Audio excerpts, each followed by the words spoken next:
Takže vítám vás tady na modní hodině stavění mostu.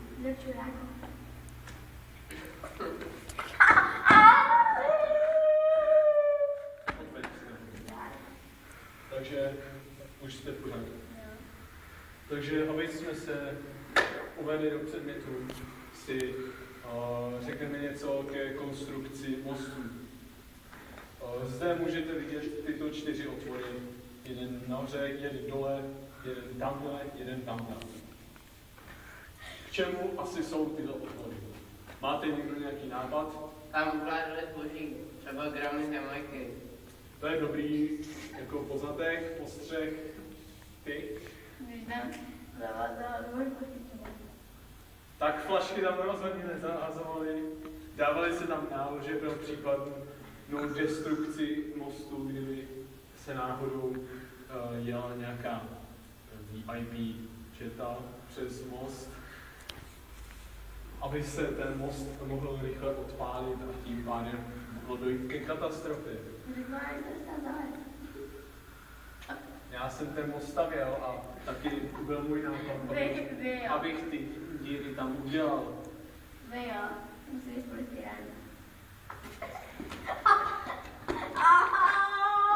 Že se nestydíš ty hovado.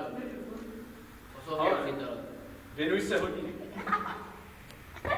Poslouchej vůdce. Kdo jsem dal tu flašku? Přiznej se. Jaký je Ondra? Znáš žádnýho Ondra? Uklid si tu flašku, když si jí uklid si ji, ať ji nevidí.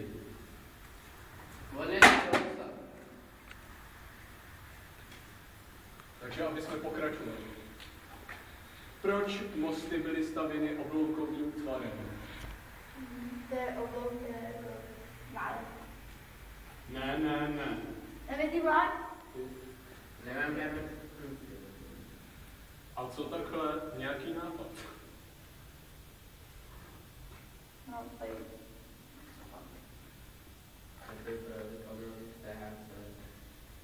Ne, tady jezdí vlak. Když už tak... Vlák, jo, tam není trolejbus. Vlak v Steháce. Učiteli, nedáme se cigaretu. To je dobrý nápad.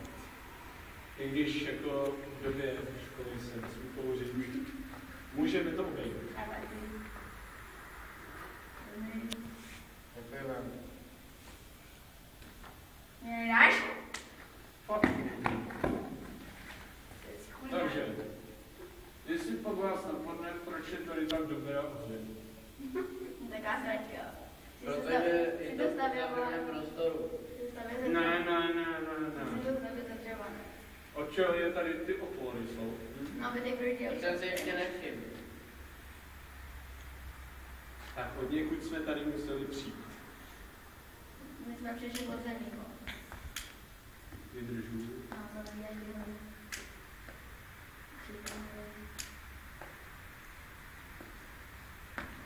Zapal se. Takže, už vás napadlo, proč je tady tak dobrá ozvěna? to je asi nevím. Z čeho? No, Tak zhoven, těch je tady jak na stránu, ale zhoven to opravdu není. Dobré.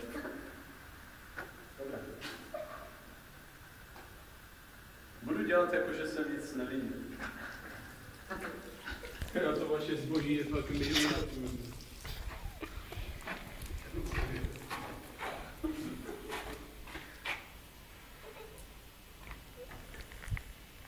nechci tady někde vysrat.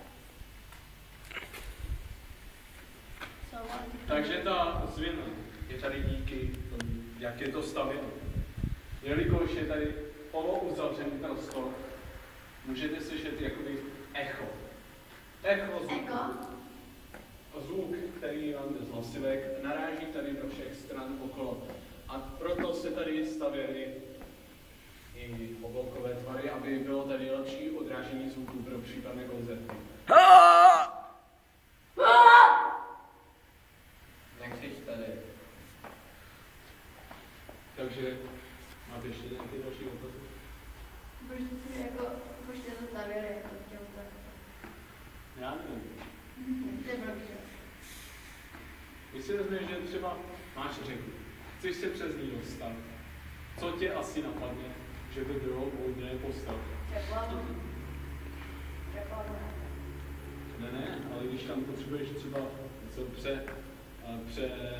přesunout přes tu řeku, třeba kamion z THC,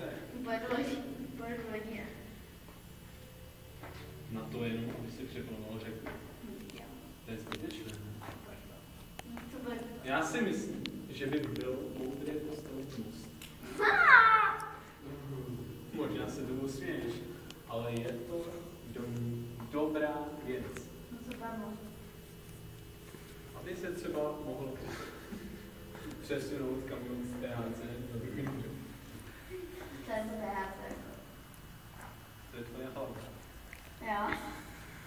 To je taková rostlina, která roste. Ne. THC je látka obsažená v kouři, které se musí usušit. Se musí pečlivě paličky s tou krásnou zlatovou pryskyřicí hezky usušit. A co se dělá z té pryskyřice? To je otázka pro tebe. Co se z ní dělá? Kouří jako vy. Ty se jí teď. Vysvětlili nám to, pane učiteli. Nože, pryskyřice, když se nadojí a se spojí dohromady, vznikne hašiš. A to je teprve záhub. To je slastný kouřeníčko, který mu se dá nazývat i čokolád. Jak je? Zeptám se jinak. Jakou hašiš má barvu? Omyl, chlapče. Je to hnědá barva, proto říkám, že se tomu říká čokolád. Nechá se vysušit. Ano.